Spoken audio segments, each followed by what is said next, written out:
You're listening to the Clutter Fairy Weekly, a weekly webcast and podcast brought to you by the Clutter Fairy in Houston, Texas. If you'd like to participate in one of our live webcasts, please visit cfhou.com/weekly. You'll find a calendar of upcoming webcasts, as well as instructions for joining the Zoom meeting via the app or by phone. We'd love to see you.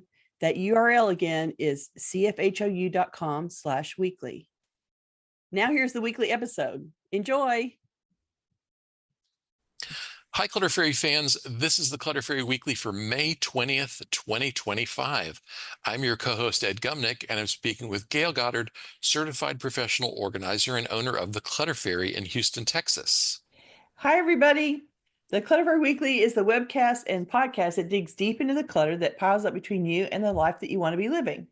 We explore the habits and behaviors that lead to clutter, and we suggest strategies to slow the accumulation, reduce the collection, and comfortably manage the stuff we decided to keep. If you're new to our Zoom meeting, we want to let you know that you can share your questions and comments via the chat, and I'll try to make sure Gail addresses them before we move on to another topic. You can also use the raise hand feature if you'd like to ask a question or make a comment yourself via audio or video. And we are streaming the webcast live on Facebook, so you can share questions and comments there, and I'll relay them to Gail as well. We're going to start, as we usually do, by talking about last week's weekly tittle, which was called Revisiting the NoGo Zone. The assignment was to take a more thorough look at your NoGo zone. That was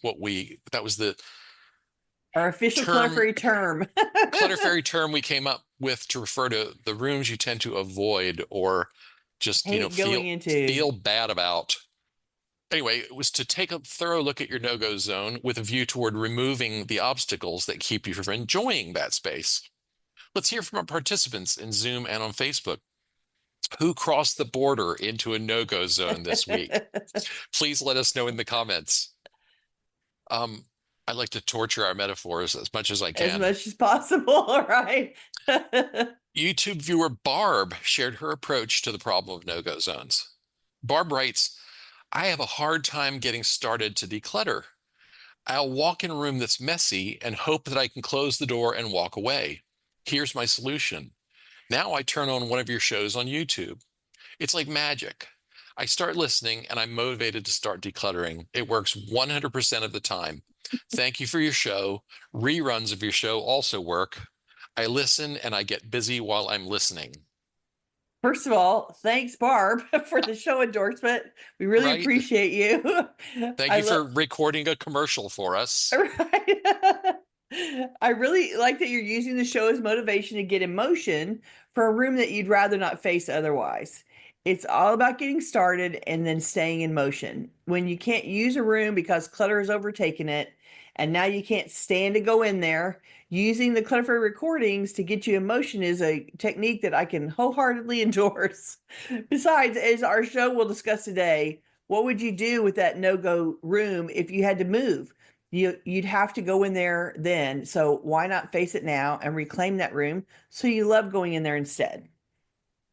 I think people could find, some other thing that gives them pleasure, that helps take the edge off the unpleasantness. It could be listening to their favorite music. It could be you put on something danceable while you go in there and get to work, because you could, dance around the room. Dancing, energizing. Taking out the easy stuff.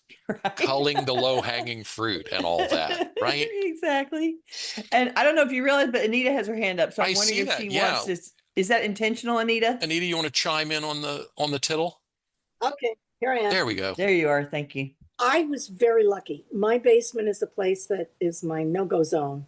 And even though I have a craft room down there, I have a dance floor down there. Usually the dance floor is covered with stuff. I was very, very, very lucky. Oh, and the tool room is down there too. I was very lucky. Mother's Day weekend, my son flew in from Vermont. And I had been saying, do you think we could ever go through those boxes in the basement? A lot of them is your father's stuff. And well, we did. We went through those boxes. Was that your Mother's Day's gift that he came and worked on the boxes?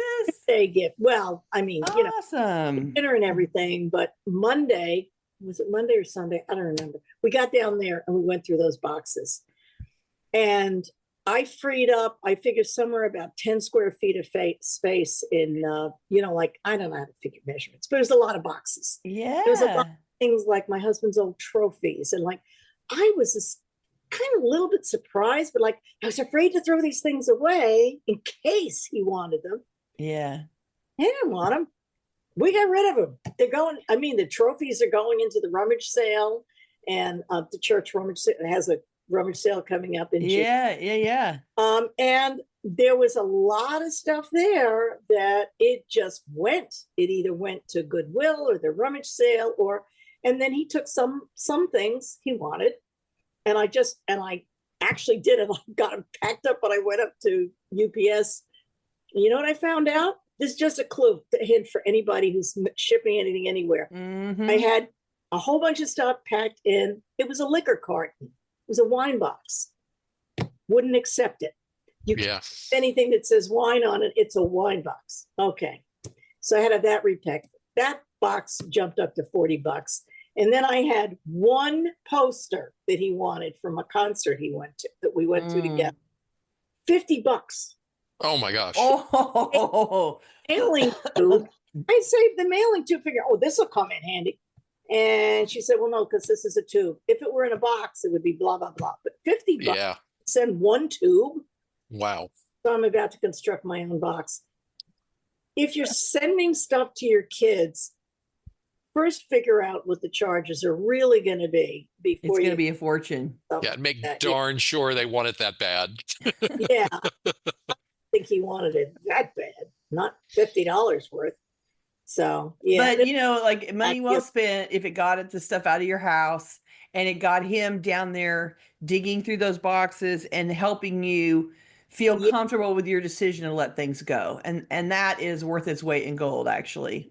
Yeah, it was really, really worth it. And it got me started again on getting rid of more stuff. And now Excellent. I can see, plus I found stuff I didn't even know I had that I should get rid of. Right, because it's down there in the basement and you don't ever think about it or go in there, right? So, yeah. And now maybe I'll get my dance floor back and we can start practicing dancing. Wouldn't that be wonderful? Woohoo. Well, thank you for sharing. That's a great story. Thanks, and Anita. I appreciate that he was willing to come and help you. And I can see why, if you thought the stuff was your husband's, that you wanted, some help with the decision there. Okay, M says, although I had talked of it before, actually writing out the emotions about the no-go zone was empowering. The hallway, previously a goat trail, which leads to the room, is now clear. I think the clutter in it had been to prevent me from going into the no-go zone. Oh, look at that. You created your own barrier to action by filling the hallway. And she goes on to say, I guess the hallway was preventing me from taking the first step. Look at you figuring all that stuff out and making the hallway get clear. I'm so proud of you. That is great insight into what's going on. That's wonderful. Lisa Beth reports, I did the tittle with my hubby. I got half of my hubby's art studio / man cave after and while playing your decluttering video. Yay, good job. That's excellent result. Ginger has a tittle report as well. Disfavored space. I gave this more thought. Our entry is into a living room downstairs. This is my husband's domain. It stays messy because of his need to have everything visible and at his fingertips. Right. I've worked out places for him to dump his pockets, a place to hang his jacket and caps, a place for his shoes. But there are receipts for home repairs he insists on keeping in a stack on the coffee table. On the very small wedge end tables on each side of him and the connected seating areas are cigar boxes, towels, crossword puzzle dictionaries, pens, scissors, medications, you name it. This is partly due to his physical condition, weakness in his leg, and lack of stamina to stand for long. We will be doing some updates, paint new furniture. I'll be looking for ways to accommodate his needs and make it more palatable for me. End tables with more space for a collection basket, a cabinet behind the door to hold some things he likes to keep by the door. Ugh. And that is also the husband part of the deal. They create some chaos in order to have the stuff the way that they want it, and trying to negotiate about, like, you find that their goal isn't for the room to look nice. Their goal is for it to function for them. And so um, I think I do have to go let this person in, Ed. Okay, well, um, Chat, I'll be back. I'll share some more comments. Okay. Jane says, my garage is the biggest place I dread decluttering. I've set 5 boxes aside for the next time I decide to dedicate a couple hours to decluttering. These are full of things I haven't used in years and can likely go from 5 boxes to one just by going through these boxes. Jane, that's great. I'm glad you're still working on that project in spite of the dread. Oh, and here's Gail back. All right. Now, I think it's the AC guy that's supposed to come at 2 o'clock, not now. C says, I put something inspirational on YouTube and listen while clearing out my entryway of stuff. Looking so much better. Really embarrassed when unexpected guests show up before. It's tough when your no-go zone is a place that the whole world has to Yeah, is see. when it's a public area. Yeah. Yeah. Well, and like Ginger's husbands, like they go through the chaos room in order to get to the rest of the house at the Yeah. entry point. Yeah. I've seen people do things like add in screens, or add in boxes where people drop stuff in. But the trick is the person that's using that room and creating the chaos has to be willing to adapt. And if, the receipts have to be on the coffee table and they're not willing to put them in a box, then, you can devise the theory all day long, but it has to be one that they're willing to do. So sometimes you just have to screen them off. You don't, it's like, don't look in there. I'm going to share one more comment before we get on to our main topic, because it's relevant to next week. We seem to be talking about next week's topic a lot already. Michelle says, I need to wait 2 weeks until my DH is home for a week until I tackle our no-go zone. He came home for 2 nights last weekend for the first time for a month, but it didn't seem fair to ambush him when he was only home for a short time. I appreciate your being kind to them about you're only here for a short time, and so let's not ambush them. And maybe you can do some preparation work in advance, like you can pull some things out or pre-sort some things, put some things in boxes and let them, like you can do some of the physical work, I mean, so that then they can just be concentrating on making decisions and not trying to execute those decisions. You can leave that part of the work for you to do after they're gone. Or, you can be running around and doing that stuff while they stay concentrated on making decisions. And so you can kind of, like do when I work with clients, you can kind of concentrate people down to what requires their brain power to make the choices around. And then all the other work can be done by you or at a different time when they're gone again. So, I, I, I think there's also something to be said for just having a little conversation about what you would like to do next time he's home for a long period of time. Just to say, I was thinking that, in in June, when you're here for a week, we might tackle this, that, and the other. And that way he gets the the sinking feeling now, but it puts the idea in his head. And right. you know what I mean? Like, Yeah. it's a gentler way to break it to him than he shows up for that 1 week at home and you're like, yeah, I've got a honey-do list as long as your arm. Surprise. Yeah.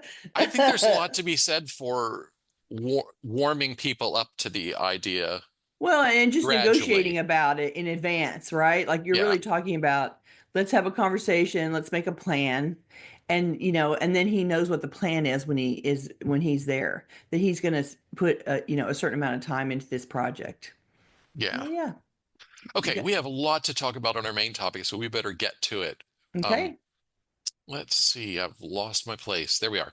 Renovating a cluttered space is like trying to cook in a messy kitchen. You might be able to make it work, but you'll spend more time, money, and effort to get the results you want. Today, we're going to explore how clutter complicates home renovation and DIY projects and offer strategies to set yourself up for success in your home reboot. And for those who aren't planning a reno, we'll see if we can apply these lessons to your ongoing organizing challenges as well. I realized as I prepared today's talk that renovations might not seem like a clutter related topic at first glance, but over the years, I've learned from clients how renovations can cause clutter related stress. Either clients have called when it's time to put everything back when the reno's complete, or they call in a panic when the demo is 2 days away and they're nowhere near ready for those workmen to show up and get started. I've also seen many a reno job that never got started because the client realized how much work it would take to clear out the space to be renovated, especially if the upgrade is to the floors. Sometimes the renovation project is so extensive that the owners have to move out of the house temporarily, so it really does become a moving job for the client. I've helped clients pack it all up in order to get the floors in the whole house redone when we had to move completely out, so stuff went to a new home, to a storage unit, and to donation. What about renovation causes this clutter issue? It's because you have to pack up all the belongings in any area that's going to be renovated, either to get it out of the destruction zone or to keep it from getting covered in dust from the demolition and the construction. Also, to protect those precious things from getting broken or destroyed by accident. We've talked a lot on this show about the chaos that comes from preparing for a move, and reno projects are just a slightly smaller type of move. And too much clutter thwarts you as you're having to pack it all up, when you have to find a place to stash it all out of the way, and again, when you have to put it all back. So we wrote a survey to ask about your experiences with renovation and with clutter. So let's check out what you had to say about it. All right. Our first question was, have you previously experienced a renovation, remodel, or major DIY project in your home? And let's see, sorry, I didn't have the figure in front of me. 78% of our respondents answered yes. And 19% answered no. There was one other in that group. Next, we asked our audience to describe the renovations projects you've completed, and we also asked, did you declutter as part of your preparations for the project? Describe how clutter complicated or adversely affected the project, if that was part of your experience. We're going to share some of your answers. Millie said, most recently I had several rooms in my house painted by a painting company. She went on to say, we decluttered as part of the process of removing every single item from the kitchen, as it had open shelving, from the laundry room, which also had an open shelving unit, and from my bathroom, which was the easiest as it had very little storage, has very little storage. We also had to empty another room of furniture. It was a lot of work, and we got rid of furniture, some cooking pans, glassware, and silverware in the process. The rooms weren't really cluttered when we started, but the process of having to relocate everything for the painters made it easy to just donate stuff that is rarely, if ever, used. This process really is just like moving, right? You have to take everything out if you don't want to get paint spatter on it or sheetrock dust on every surface. Some companies work with equipment that includes like you're sheeting off the rooms with plastic drop cloths, Right. and they use a suction system as they do the demo work. However, not all companies do this. They may cover everything and clean the new construction area when they're done, but they don't usually clean the items or the furniture that remain in the area where they're working. They leave that cleanup for you. So good for you that you removed everything and made declutter decisions as part of the process. That meant that there was so much less to put back when the job was complete. I thought it was interesting too. She said the rooms weren't really cluttered when we started, but the process made it easy to donate stuff that's rarely, if ever, used. So it's the renovation in her case helped her see stuff that was, I mean, it maybe wasn't clutter in the sense that it was out of sight, but it was taking up space in her cabinets. Right. And it was decisions that she wasn't being forced to make because they were not in her way immediately, right? Right. And so just like moving, she had to pull it all out. And so it created an artificial decision point again. Oh, I've forgotten this was in here. oh, this is way in the back and I never actually use it. And now I know that because I've been living with it there and I haven't seen it for 3 years. And so then it makes some of the decision points easier. And so it is a way, moving everything out. It always makes you have to think about, why am I touching this thing again?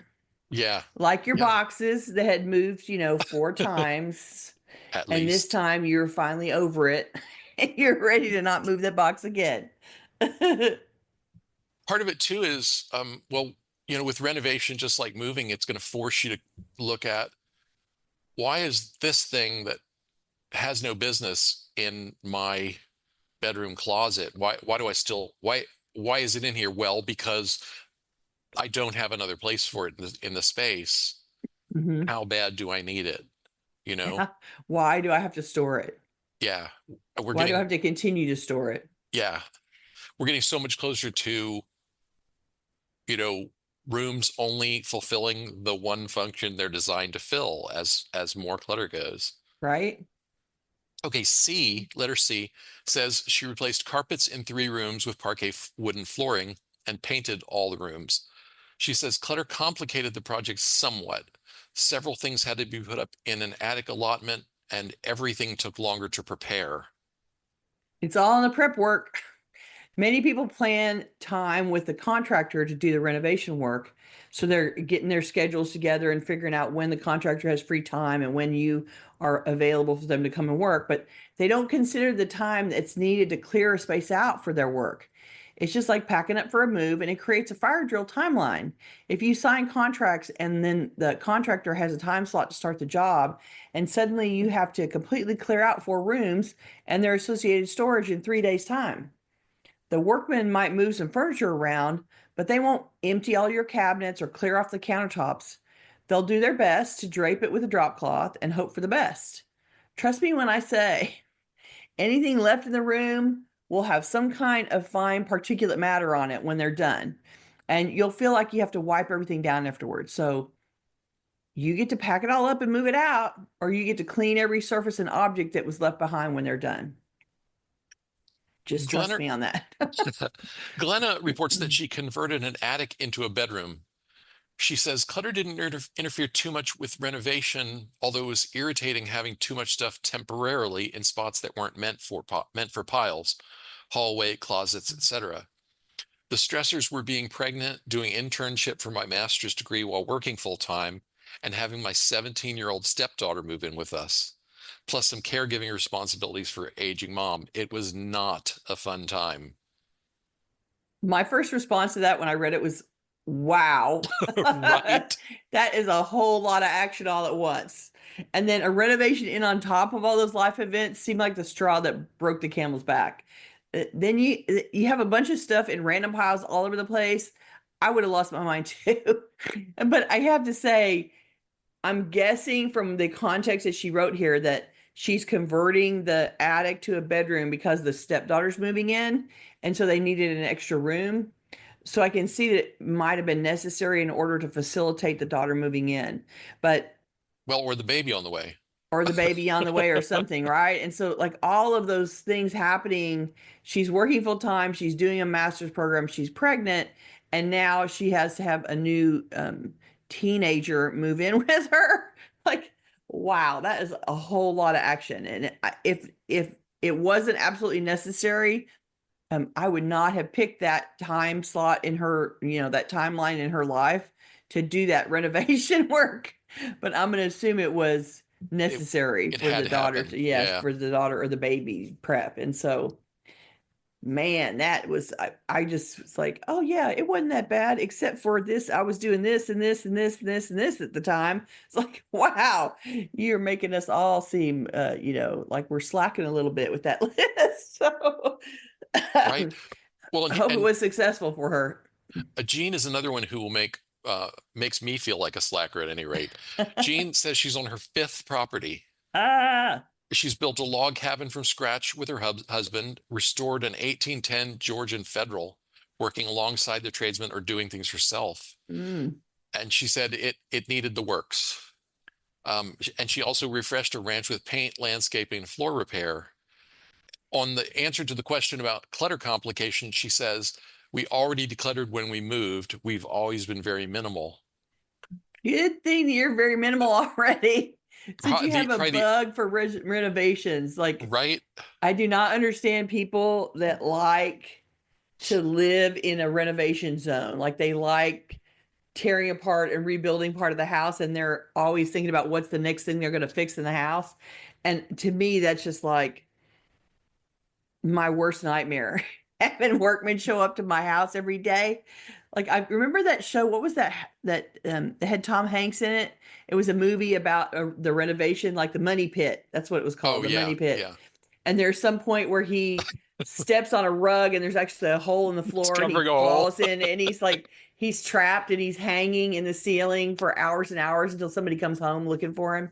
And it's like, oh my God, I just can't even imagine So that the living in that process. Oh, 5 times, she says, come on. So I wanted to include Jean's response because I She was think very it's, nonchalant about it. well, but it's also, for those who have dreams of renovation and can't imagine how they get there, I think it's useful to hear someone like Jean with a lot of experience say, well, first I got rid of a whole lot of stuff. First, she said I've always been minimal, but she had to, I'm sure she had to get herself there in some kind of process. She probably didn't start out Mm-hmm. as, a thoroughly decluttered person. So, I think for those who aspire to do more, It, being it able, it is a lesson that you have if you want to do it successfully and easily, you really have to be thorough about your decluttering up front. exactly. Yeah, yeah, Uh, absolutely. okay, let's see. L says this one also letter L. A lot of people are using one letter Initials. aliases nowadays. Yeah. Mm-hmm, mm-hmm. She says, my husband and I decided to refinish the hardwood floors on the second floor of our home, which has 3 bedrooms. My husband added hardware floors to the hallway, which previously had carpeted floors. Regarding decluttering, she says, I started decluttering about a year prior to the work, knowing that we'd be doing that project in the upcoming year or two. My husband started the project during COVID before I was ready mentally to deal with the project. Mm. Because he started before I was ready, I had to ramp up my efforts to decide what was staying and what was going. Knowing that we would be moving everything from the second to first floor living and dining room area while we were doing the work made me really look at what I wanted to put back once the work was done. I want to report that our project was completed 7 months after we started, and the upstairs bedrooms have stayed clutter-free for 4 years. Woo! Starting the decluttering work a year prior with some good runway for getting ready. It does sound like your husband stepped up the expected timeline when he suddenly was home during COVID with nothing to do. You and a whole bunch of other people in the world started those kinds of projects while everybody was trapped at home. The extra hat trick that it all had to be moved downstairs beforehand and then returned upstairs afterwards would make me seriously rethink what I had to take back up those stairs. It sounded like it gave you the extra incentive to make hard decisions and to really filter the belongings before you moved back up into the upstairs rooms. It's great that you pushed through and now have years of staying clutter free up there. That is a successful renovation project. Congratulations, renovation slash decluttering project. And it sounds like you've got a great result and you're really happy with your house. So that's really wonderful. Thanks for sharing that story. Okay, let's move on to our question about renovation plans. We asked our audience in the survey, are you making plans for renovation, remodel, or major DIY project in your home?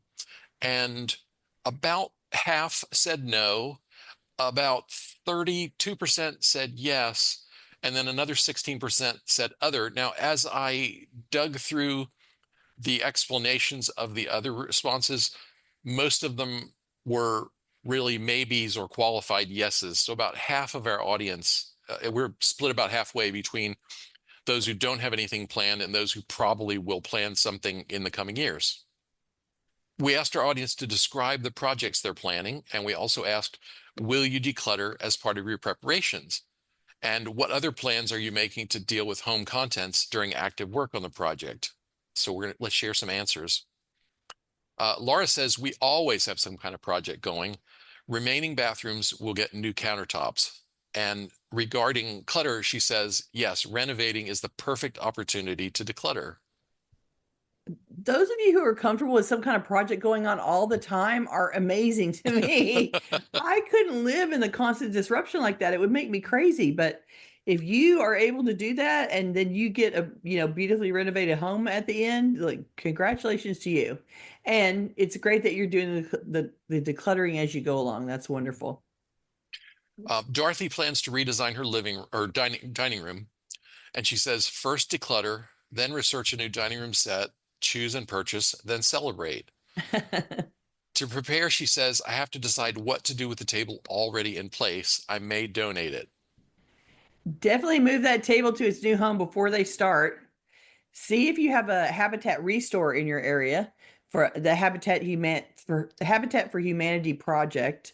Sometimes has store fronts where they accept donations and then sell leftover materials that either they wouldn't use in the homes that they're building or that they had, they have extra, and so they use part of it and the leftovers get resold in the restore. So if you have one in your area, that's a great place to take furniture. Or you can check local churches for refugee or disaster recovery programs. They're providing items that go to affected people. So that's lost everything from a weather related disaster could definitely use that table for sure. So there's often programs like that that are being supported by nonprofits in your area, and you can find somebody like that and ask them if they need a table to give to one of their clients. Good way to get that table out of your way Yeah, while you're thinking about your new one. right. Lynn had this to say about her next project. Almost have enough money saved to have carpet removed and replaced with vinyl flooring in 3 bedrooms. Use the time for saving the money to complete the decluttering and furniture in 2 of the 3 bedrooms. Her strategy to deal with clutter: no shopping. Use up what I already have. That was a great strategy. And that you were saving up for the cost of the rental work and decluttering at the same time. I mean, basically, she was telling us about her strategy to simultaneously save the money and also to um, uh, do the decluttering in getting ready for the renovation she wants to have done. And so by the time she'd saved up the money, she has gone through all of the decluttering that she needs to do. And then when she's ready to pull the trigger, money wise, she's also ready prep wise, which I thought was a great strategy. Like, let's plan on the job is going to cost this much money. Let me start saving my money and simultaneously using that timeline to declutter the room. So good job on that. And also use up what you got. That's one way to declutter, is to use up what you got and not be shopping for something new. So she did 2 very successful strategies there and got herself to the end of a project. So she says she almost has enough money, so she's about to pull the trigger. So good job. Thank you. Okay, CEE, says she plans to remodel kitchen countertops and floors in the kitchen and dining area. Her decluttering plan includes emptying a Lazy Susan, lower corner cabinet, and stuff from countertops, and she'll have to clean out cabinets. It's great that you've got their decluttering target areas determined. I would add that their demo work will swirl a heavy dust all throughout the rooms. And so it's going to end up with dust on all of the cabinet trim, inside the closed cabinet doors. Don't explain that one. I don't understand it either. Every horizontal or slanted surface, and some of the vertical surfaces as well, will have stuff on them. So if you're not going to pull everything out of the kitchen, then make sure that they'll block cabinet doors and surfaces with taped down plastic drop cloths, because that dust will end up everywhere. I had one client who had work done in the kitchen, and think about the kitchen is you're cooking and there's grease, air, steam coming up. And so some surfaces end up with a layer of what in essence is sticky grease on there, especially on and around the stovetop, right? And so when that dust starts swirling in the room, it just sticks. And so all of the stuff in your closet and cabinets, it doesn't respect that cabinet door. It will go Right. around the cabinet door, and you'll end up with dust in there, surprisingly. Kind of like when there's the smoke particulate when there's a fire in the Oh, right, house. right. And I had a client who had a building fire that was in the building next door, but it got smoke into their building. Wow. And there was smoke particulates inside the file cabinet, inside files that were like the drawer was compact completely with no room to move the files. And there was smoke particulate inside those press files. Wow. So that, that dust stuff can go places you can't even imagine it's going. So just be prepared to do that. And it sounds like she has plans about what she's going to remove and empty. And so good for her. Tanya says she plans to replace existing old house full of carpet with Mm. engineered plank flooring. She's been decluttering consistently in preparation for this reno. She says, I will have the furniture moved out temporarily to the outside covered porch and throughout the home. Anytime you renovate flooring, everything touching the floor has to be moved out, which is basically everything in your house. It's Right. it's great that you've been consistently decluttering in advance of this work being done. I would add that once you put the furniture into the covered porch, you want to add some plastic drop cloths there also. There might be rain that splashes that even though it's a covered porch, if the rain comes in a slant, if it hits the concrete in front of the furniture, it might splash out onto stuff. So you might want to cover everything up out there and tape it down so that the wind can't blow it. That if any kind of wind going through is going to blow dirt and debris, leaves, it's going to get all over the stuff too. So cover it all up and save yourself a bunch of vacuuming time later, just in case. And we think they're going to be done in 3 weeks, but they're never actually done in the amount of time that they tell you. They always they always estimate as if all things were going to go smoothly and without a problem. And we all know how often that happens, right? So Right. it's going to be out there longer than you think. So you might as well drop cloth it while you have the chance and make sure that it stays covered up so you don't have to spend a bunch of time cleaning it before you take it back in the house again. Good luck with that. Okay. M says she's hoping at some point to replace carpeting, but she says, I've been decluttering for years, but don't see how it would be possible to replace the carpeting while I'm living here unless movers take the furniture outside, which won't be possible until I make more decluttering headway. The other floors have only 6 pieces of furniture on them, but it would still take some serious decluttering to be able to move them. Related to replacing carpet and dealing with the furniture, most carpet companies will move furniture all to one side of the room and install the carpet on the open side, and then they'll move the furniture back over to the new side and carpet the second half of the room. So workmen can usually deal with furniture in the room where they're working without taking the furniture outside. So it's more work for them to take the stuff outside, including keeping the stuff safe and moving it across the house, etc. They don't want to be causing damage or getting in trouble for breaking something by moving it around a lot. So this process is definitely hampered being able to move it around in the same room. It's really hampered if there's a bunch of stuff in the way of moving the furniture. So lots of stuff in the furniture making it heavier, or lots of stuff on the floor that makes the furniture moving the furniture harder. So get to clearing a pathway inside the room so the furniture can move a heavy piece around in that room without dealing with random piles on the floor. And that would really help them out. And then they can do what they prefer to do, which is move it around within the room. That's the least amount of moving for them. And they can still get the carpet installed. But you have to clear the floor for them for sure. Yes. Yeah, and contents and any contents of furniture that you can move will make So the it's whole not so process heavy. easier. Yeah. Hmm. Okay, Ga Gabriella has kind of a long one that I'm going to share. She says, the building cooperative that I'm a member of decided to do a major upgrade of the housing complex I live in. In 2026, they will, among other things, remodel my bathroom, replace all radiators, and upgrade my Mm. storage unit in the basement. During ongoing work, they're moving me to a conversion apartment for 6 weeks. By May 2026, I will have to have emptied my basement storage unit completely. A rather small storage unit will be provided for whatever I decide to keep. She goes on to say, I'm Mm. taking this unwished for project as an opportunity to do another round of substantial decluttering. Make lemonade, in other words. Right? To avoid a lot of stress in spring 2026, I've begun to declutter a year early. I started by reducing my knitting magazines by about 80%, as well as reducing my general paperwork even further.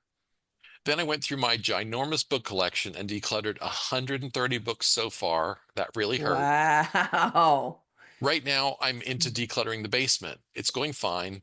Nevertheless, I came across 5 boxes of papers and other random stuff that belonged to my partner. Mm. I've sorted out any actual trash beforehand, but he'll have to decide what else to declutter when he comes to Berlin in July and August. As soon as I'll have completed decluttering the basement, it'll be another book declutter. Sob. I also hope to declutter some more sentimental items.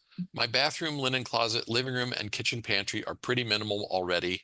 There's a moratorium on clothes at this point. You've made a really great plan there, and good for you starting super early. So the whole process can be less stressful and you can make more considered decisions without the deadline that's pressuring you to get it done. It's good to think of this like being decluttered by natural disaster. You didn't plan this invasion. You're being forced to declutter many areas, and it'll take way longer than they plan for it to take because that's the way of contracted work like that. It happens every time. But lots of people in here in Houston laugh about being decluttered by Harvey, as in Hurricane Harvey flooding their homes and meaning that they had to throw away a bunch of wet, soggy stuff. Sometimes the external trigger helps you to do by force what you couldn't do by your own planning. So lean into the disaster recovery aspect of this and let it help you lessen your burden of stuff. And once it's all done, you'll likely be so very relieved by how much you've released and how wonderful the house feels when you're done, when they're done and you're done, putting everything back. So good luck on that project. I'm sorry they're going to do so much work, but won't it be nice to have new radiators? So that's always a good thing, right? Right. Okay, let's share some comments from the chat. We've got a lot going on. Okay. Lisa Beth says, almost 2 years ago, we had a tornado followed by derecho. Oh. The most challenging part was no control over where things started and so much needing it at the same time. As each Mm. room slash building slash area of the yard needed, I tried hard to only put things that work with my current life. It was far more exhausting than any other renovation that I've ever done. Right.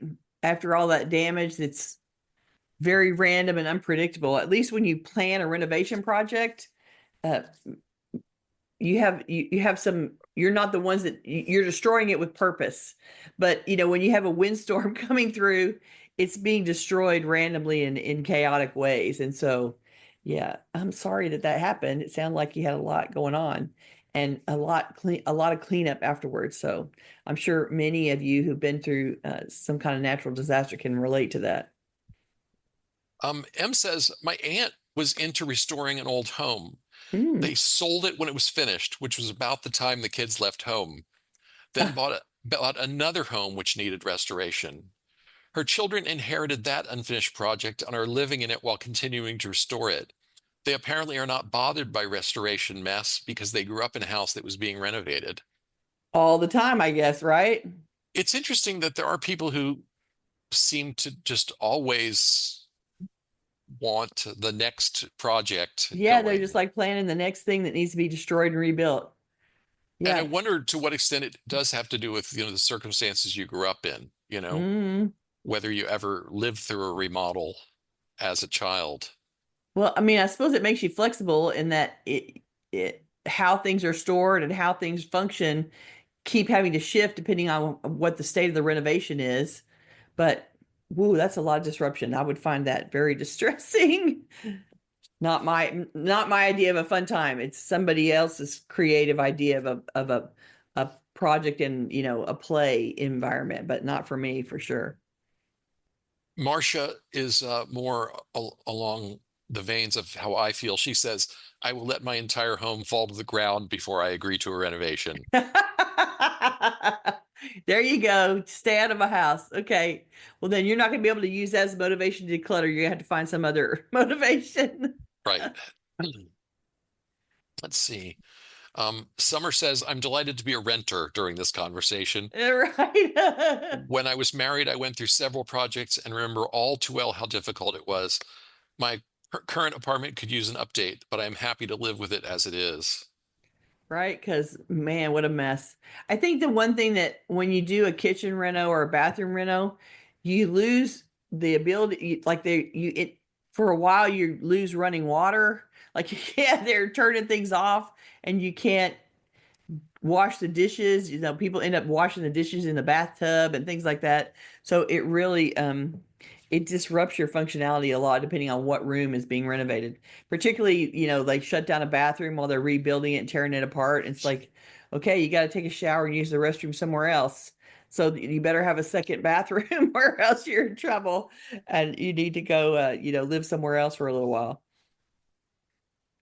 Naomi says, I moved into a recently renovated apartment 12 years ago, but over time I realized that the previous owner used less than premium materials. Mm. The wood floors have gotten scratched, the bathtub relining is flaking off, etc. But I have decided that renovation is a legacy to my children than when they sell my place. She did go on to say, I will keep up with repairs to plumbing and appliances. Right. But that reno work can wait until, you know, the project person that comes to buy your house later, they Yeah. can make it their own demo project and do it all at once with a big bunch of crew and nobody living there. So why not? You know, poorly executed renovations was part of our motivation to leave the last place we were Mm, in. It had been renovated probably 10 years before we moved into it, and we realized over the 4 years we lived there that they had used the cheapest, easiest, laziest method for every single thing that they did. yeah, yeah. And that had a lot of repercussions for us as tenants. There was a we had water come pouring out of the ceiling on Easter Oh my goodness. because the handyman or person who'd redone the air conditioning system had rigged a sort of a workaround for where one of the over overflow tubes, you know, the condensation collects in a tray and is In a supposed pan, to yeah. in a pan that it's supposed to run out, and he'd done some shenanigans that prevented that from properly draining. Yeah. Rut row. And then it drained into your ceiling. That's lovely. Oh my goodness. Barbara says, I live in a senior living community and our apartments can be renovated every 7 years. I'm halfway in. We'll definitely want new carpeting and some painting done. And I expect it will take me the entire 3.5 years to clear out the two carpeted rooms so that the work can be done.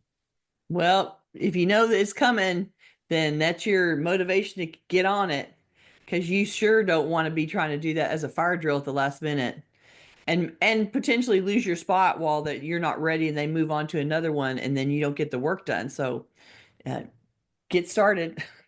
Use that as motivation. You know it's coming. They have a timeline. So get in there and start decluttering right away.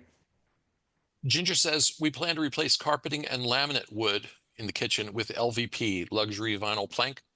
Okay. But we also plan to replace furniture, living rooms too, Oh, bedroom, kitchen dinette, simplifying, fewer tables, less storage drawers. I'll be decluttering and reorganizing the utility closet to store some things from drawers. okay. All right. That sounds like a plan. And a lot of furniture shifting, it sounds like too. Like you want to trade out one type of furniture for a new type when the work is done. So that'll be fun. And you got a lot of stuff to get out of the way, right? Let's see. Lisa Beth says, we have a deadline to get things done. It's getting to the point that I can customize organization and enjoy every newly regained area. That's awesome.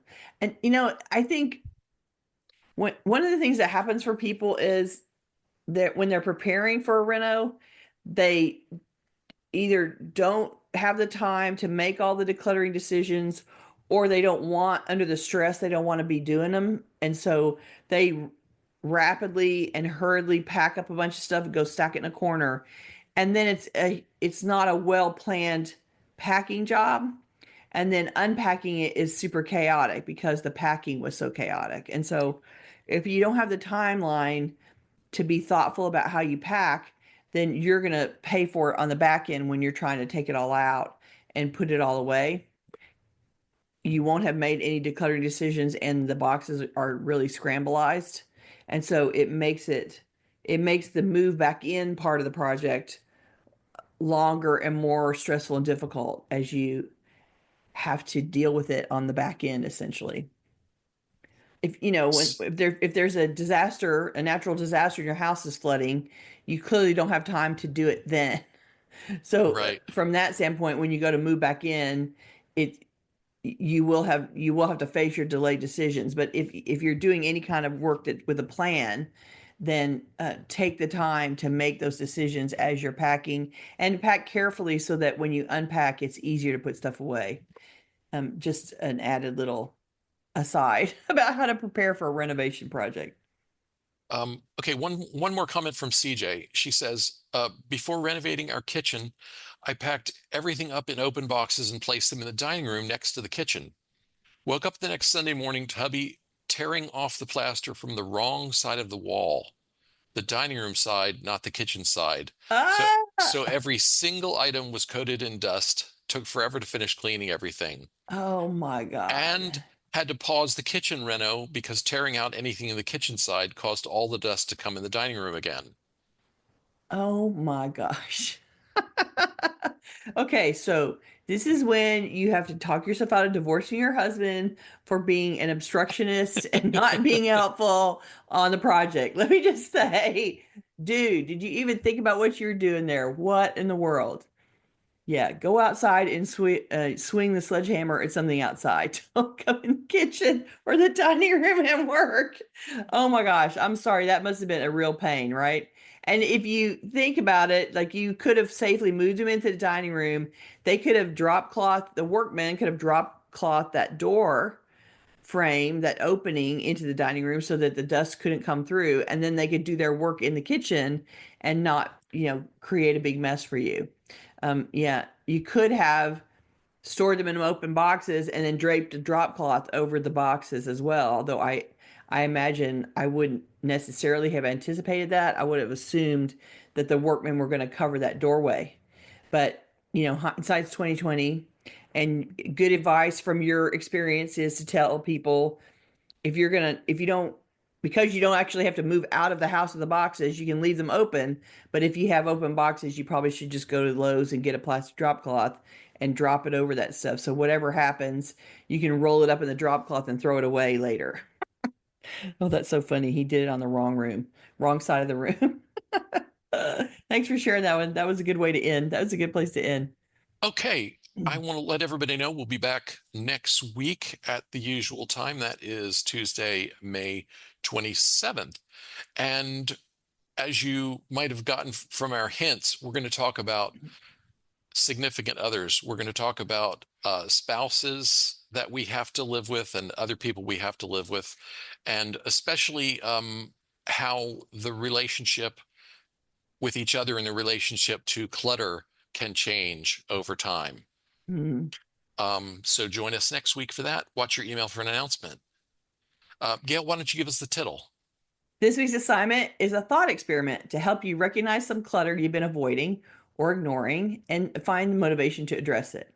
So identify a room or a space in your home that feels stuck, stale, unappealing, or overstuffed. And then imagine a renovation project to overhaul this area. What changes would you like to make? Jot down some ideas. Visualize the preparations you need to make visualize the preparations you need to make to carry out the renovation you've envisioned. That's what I'm trying to say. Answer these questions. What belongings would you have to move or remove to make room for the work? What furniture would you need to clear from the space or replace with better options in the reimagined space? Where would you stash the present contents while the work goes on? What would you be willing and ready to let go of as you clear the space in preparation? And if this space were renovated, what items and furniture would you want to put back into the space? Reflect on those answers and think about one or two tasks you could carry out this week to improve the present condition of the space. And you got to come back and tell us about it next week. Please do. That's right. Okay, if you're watching this on YouTube, we would love for you to join us live. To get notifications about upcoming events, we invite you to join the meetup group by visiting cfhou.com/meetup. You can also follow us on Facebook by visiting cfhou.com/Facebook, or join our mailing list by visiting cfhou.com/subscribe. We love to hear from you, so please keep your questions, comments, and topic suggestions coming on YouTube, Facebook, or anywhere that you find us. You could always reach us through our website at clutterfairyhouston.com. Thanks everybody for joining us today. I'm sorry that we had some, disruption in the middle. It was a little weird today, but my apologies. And we'll be back next week with a new topic. Thanks for watching. Bye-bye. Bye.